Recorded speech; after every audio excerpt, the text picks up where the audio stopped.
নিজের চিন্তা না করে সংসারের জন্যে দিনের পর দিন খেটে যাচ্ছি। My daily routine. Hare Krishna বন্ধুরা, শুভ সকাল। আমি নদিয়া জেলার পাপিয়া। আমার এই ব্লগ চ্যানেলে সকল বন্ধুদের জানাই অনেক অনেক স্বাগত, অনেক অনেক ভালোবাসা। তোমরা সবাই কেমন আছো? আশা করছি তোমরা যে যেখানে আছো সবাই খুব ভালো আছো আর সুস্থ আছো। আমরা না বেশ ভালো আছি। আজকে হচ্ছে সোমবার, এখন থেকে তোমাদেরকে সাথে নিয়ে ব্লগটা শুরু করছি। আশা করছি ব্লগটা ভালো লাগবে।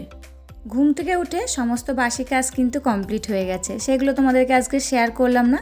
প্রত্যেক দিনই তো বাসি কাজগুলো শেয়ার করি, তা ভাবলাম আজকে স্নান টান করে পুজো দেওয়া তো কমপ্লিট হয়ে গেছে, একেবারে রান্নাঘর থেকে ভিডিওটা শুরু করি।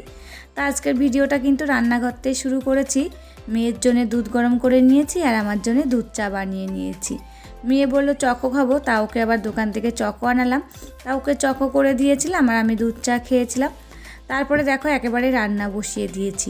সবজিগুলো আগে তো বানিয়ে নিয়েছিলাম, সেটা তোমাদেরকে দেখালাম। তা ভাতটা বসিয়ে দিয়েছিলাম, ভাতটা কিন্তু ওই ওভেনে তুলে দিয়ে তরকারিটা কিন্তু এই ওভেনে বসিয়ে দিয়েছি। আর সকালে কিন্তু খাওয়া দাওয়া কমপ্লিট হয়ে গেছে। তা সে বাসনগুলো ছিল, তা এখন দেখো ধুয়ে নিচ্ছি। একদিকে রান্না বসিয়ে দিয়েছি আর একদিকে কিন্তু বাসনগুলো ধুয়ে নিলাম। আর আমার যেহেতু একার সংসার, একা হাতে সমস্ত কাজগুলো তো করতে হয়, তা ভাবলাম বাসনগুলো পরেই ধোবো, যখন রান্নাটা বসাবো তখন বাসনগুলো ধুয়ে নেব। দেখো এদিকে একটা তরকারি হতে হতে এদিকে কিন্তু বাসনগুলো আমার ধোয়া হয়ে গেছে। আর দেখো এই নিরামিষ তরকারিটা কিন্তু হয়ে গেছে। আর এই তরকারিটা কিন্তু খেতে বেশ হয়েছিল। আর আমার কাছে কিন্তু মিষ্টি কুমড়োর তরকারি খুব ভালো লাগে, সে যেরকম করেই রান্না হোক না কেন আমার কিন্তু খেতে খুব ভালো লাগে। তা তরকারিটা রান্নাও কিন্তু খুব ভালো হয়েছিল। আর এদিকে দেখো আম ডাল করে নিয়েছি। আর এখন যেহেতু গরম পড়ে গেছে, আর এখন কিন্তু এই যে আম দিয়ে ডাল খাওয়া হবে। প্রায় দেখবে আমি আম ডাল রান্না করছি, আর আমাদের বাড়ি কিন্তু সবাই আম ডালটা খুব পছন্দ করে। অন্য কিছু দিয়ে করলে কিন্তু সেরকম খেতে চায় না, আর আম দিয়ে কিন্তু করলে খুব ভালোবাসে সবাই, আর সবাই খায়। তা দেখো এদিকে ডালটাও হয়ে গেছে, রান্না কিন্তু আজকে কমপ্লিট হয়ে গেল। এখন এই যে গ্যাসের স্ল্যাবটা মেজে নিচ্ছি। আর এই স্ল্যাবটার পরে তো ভাত তরকারি রাখি, সেটাই আগে ভালো করে মেজে ধুয়ে নেব, তারপরে কিন্তু গ্যাস ওভেনটা মুছবো। আজকের ভিডিওটা কিন্তু খুবই ছোট। কি বলো তো, আজকে আর সেরকম ভিডিও করিনি, যেহেতু শরীরটা খুবই খারাপ ছিল, ভালো লাগছিল না, তার জন্য কিন্তু ভিডিওটা করতে পারিনি। আর তোমাদের সাথে কথা না বলতে পারলে আমার ভালো লাগে না, তার জন্য এই যে ছোটো করে একটা ভিডিও করেছি, সেটাই তোমাদেরকে শেয়ার করলাম। সবসময় তো সংসারের জন্যই চিন্তা করি বলো, তাই ভাবলাম নিজের জন্য একটু চিন্তা করি। সংসারের জন্য তো খেটেই যাচ্ছি, আর নিজে একটু রেস্ট নিই, কিছু কিছু কাজ আজকে স্কিপ করে দিই। তা দেখো তাই করেছি। আর এদিকে দেখো তোমাদের সাথে গল্প করতে করতে গ্যাস স্ল্যাব বলছি, ভাত তরকারি রাখি যে স্ল্যাবটার পরে, সেই স্ল্যাবটা কিন্তু ভালো করে এখন মেজে ধুয়ে নিয়েছি, তারপরে ভাত তরকারিগুলো ভালো করে সাজিয়ে দিয়েছি। আর এই যে এখন গ্যাসটা মুছে নিচ্ছি। গ্যাসটা মুছবো আর রান্নাঘরের মেঝেটা মুছবো, তাহলেই কিন্তু রান্নাঘরের কাজ আজকের মতন কমপ্লিট হয়ে গেছে। আবার সেই সন্ধ্যাবেলায় চা বানাবো, তাছাড়া কিন্তু আজকের কোনো কিছু রান্না করব না, যেহেতু শরীরটা খুব একটা ভালো লাগছে না। জানি না এই কয়দিন আমার শরীরটা ভালোই যাচ্ছে না, কী যে হচ্ছে কিছুই বুঝতে পারছি না। তা দেখো এখন প্রায় 4টে বেজে গেছে, আর এই যে মেয়ে এখন পড়তে যাচ্ছে। তা ভাবলাম কিছু তো ভিডিও করা হয়নি আজকে, তা মেয়ে পড়তে যাচ্ছে সেটাই তোমাদেরকে একটু শেয়ার করি।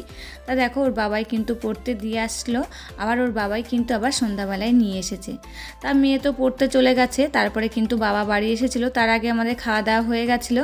তা বাবাকে খেতে দিয়ে তারপরে দেখো বললাম না বাড়ি থাকলে বিছানাপত্র কী অবস্থা করে, তা এইটা আর দেখতে পাচ্ছিলাম না।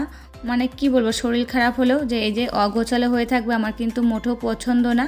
তাই একটু আস্তে আস্তে করে আবার দেখো খাটটা সুন্দর করে গুছিয়ে নিলাম।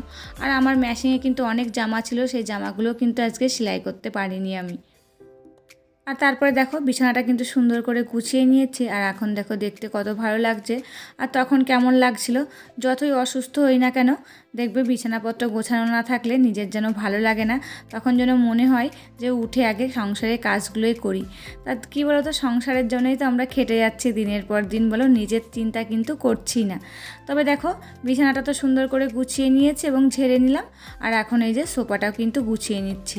কভারটা তুলে ঝাড়লাম না, তাই কভারটা একটু টান টান করে দিয়ে যেখানে যেগুলো রাখি সেখানে সেগুলো সুন্দর করে আবার সাজিয়ে দিলাম। তারপরে দেখো ঘরটাও ঝাড় দিয়ে নিচ্ছি, যেহেতু ঘর ঝাঁট কিন্তু অনেকবারই পড়ে। তা সন্ধ্যার আগে একবার যদি ঘর ঝাঁট না দিই না, নিজের যেন কেমন মনে হয়। তা দেখো ঘরটা আর একবার ভালো করে ঝাড় দিয়ে নিচ্ছি।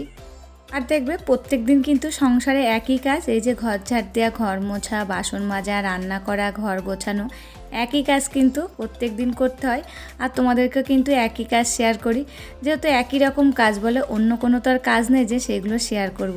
তবে যাই হোক বন্ধুরা, আজকের ভিডিওটা এই পর্যন্তই। আবার দেখা হবে নতুন একটি ভিডিওর সাথে। ততক্ষণ তোমরা ভালো থাকবে, সুস্থ থাকবে।